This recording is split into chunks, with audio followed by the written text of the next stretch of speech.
Okay? Who's the accuser of the brother? Ain't the Lord.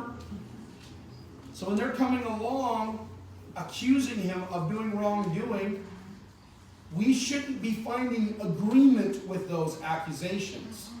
We need to ask the question, okay, what is it you're accusing them of? And if we're entertaining that dialogue, then let's be honest with it. That's what they were accusing him of. They're saying he's doing what is not lawful on the Shabbat. That's what the text says right there. And if you get into some good anti-missionaries, what they'll do is they'll say, see right there, your own New Testament.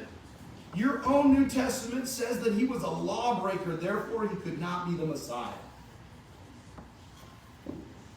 Well, hold on now. If the Sabbath is done away with, this is your next fill in the blank there, done away with, why would this matter? Why would them accusing him of being a lawbreaker matter? Think about that for a second. If it was gone no more, then this wouldn't matter. And yet, the writers of the apostolic writings, the New Testament, the Gospel of Mark here, think it's significant enough where they want to make sure that people understood that Yeshua was accused of this.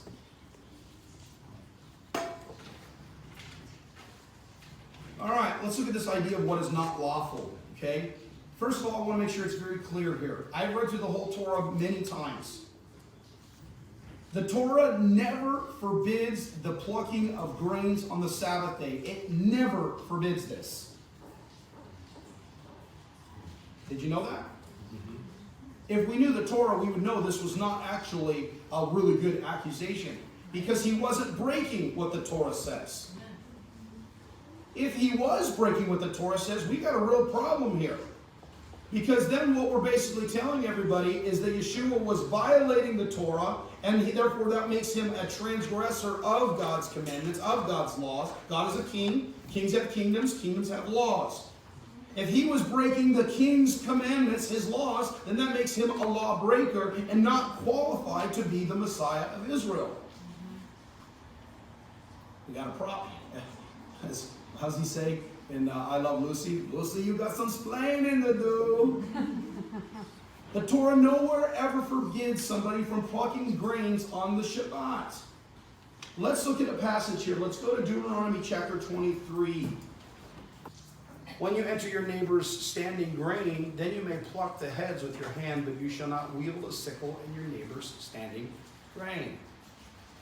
Now some people want to make the argument, well, this isn't talking about the Sabbath. You're right. Doesn't specify whether it's Sabbath or not Sabbath.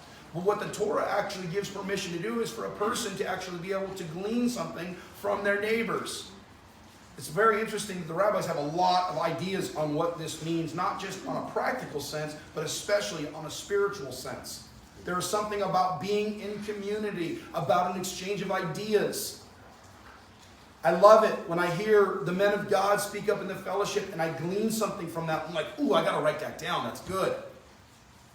That's what we're here for, right? That's what we assembled together for, is to learn from these things. But this idea here is that the Torah is actually being fulfilled by Yeshua, because he's doing the very exact thing that the Torah gives permission for a person to do. He's actually doing what the Torah says. He's plucking heads of grain and he's popping it into his mouth. And what they're actually accusing him of doing is harvesting on the Sabbath. Harvesting on the Sabbath. Okay? Yes? So you know when they were gathering the manna and on the Sabbath there wasn't any, and they went out and looked for it anyway, they weren't condemned for going out and looking for it. Right. Like, so if it had been there and they gathered it, it wouldn't have been a sin, or they would have been stoned like the man who collected firewood. Right. Right. That's a good point. All right. So he's fulfilling the Torah. So what law are they referring to where they're saying he's doing what is not lawful? Talmud. Okay. That's your next fill in the blank here. Next slide, please. What law are they referring to? They are referring to the oral law.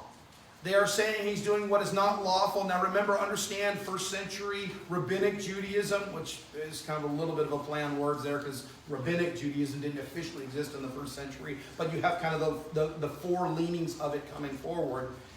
they had begun to take the oral commandments and mix them with the written commandments almost to the point where they were indistinguishable from each other.